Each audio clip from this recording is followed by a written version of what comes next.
the next level up from what has traditionally been a kind of very data-driven, quantitative approach to diversity. Let's collect data as to where we are, which I think we've been doing for quite some time now, about 20 years. And I think we're probably ready for something a little bit more impactful.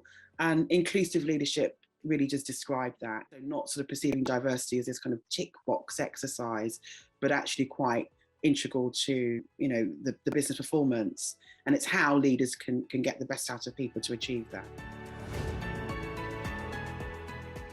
Matters of race and equality have really been propelled to the front of people's minds. I mean, for some people, it's always been in their mind, but for organisations that perhaps were a little stuck on just collecting data for inclusion purposes, they're now beginning to question if that's enough, on what else can we do.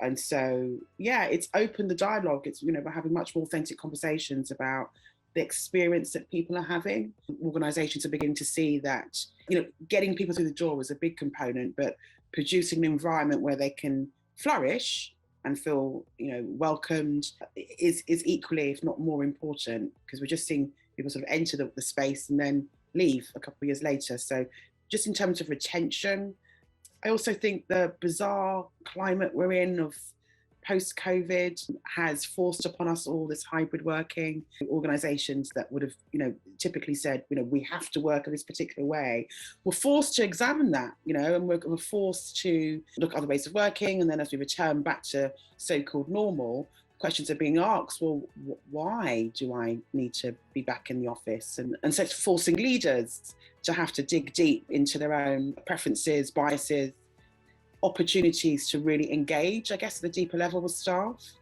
So, yeah, I think the climate has really pushed organisations. It's a real paradigm shift for many and a great opportunity to get it right, I think.